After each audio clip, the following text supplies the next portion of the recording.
Have you ever wanted to add wither impact on your atoms, Jerry? Well, now you can with ability transfusion.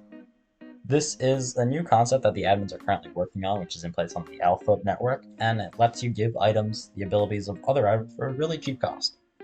Now, the community had a very negative reaction to this, and I did too at first.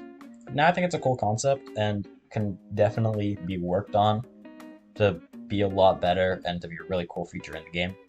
Now, right now this post by Hasko is basically what the original update or the alpha update, how ability transfusion worked, but they did say that they want to rework it in a different way to try to make it better. But I still recommend to read this post just to see what the admins are kind of trying to do with ability transfusion, and it'll make the rest of what I have to say make a lot more sense. Now, the reasoning for them making this new mechanic is that they don't want to lock cool and unique and strong abilities behind some random garbage item, and this would make it a lot easier for them to implement new abilities through the NPC in the future, and it would make it a lot easier to balance abilities separate from balancing the items themselves.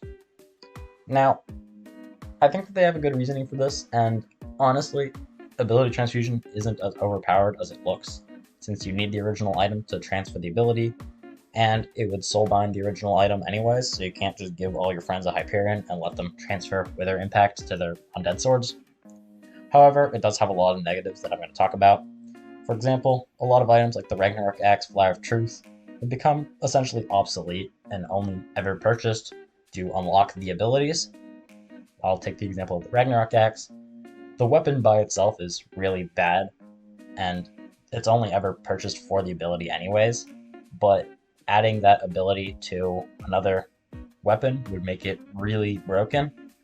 Just imagine putting that ability on a claymore and having an extra 2,000, 3,000 strength from dungeons because of that Ragnarok Axe ability. The change would also force you to soulbind a bunch of items, and in my opinion, I don't think they should force you to soulbound a ton of things just for the abilities.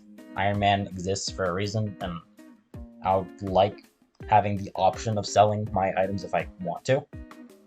Now, they said that they want to rework this, and in my opinion, the best way for them to implement it is to leave item abilities where they are and instead just use the NPC as a place to add new abilities into the game that you can unlock through quests or items, and then you can give any weapon you want the ability that you would unlock through the NPC.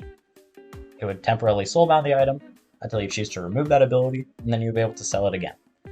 This would allow them to add a bunch of cool abilities, and you could use them on a variety of items without ruining other items and forcing you to soulbind your entire profile.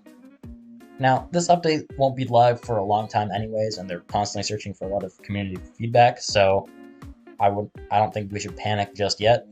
But if you watched the video all the way to the end, please consider subscribing. We're doing a 100 mil giveaway at 100 subs, and also leave a comment about what you think about ability transfusion and how you would like to see it implemented, or if you would like to see it implemented at all. But yeah, thank you so much. Bye.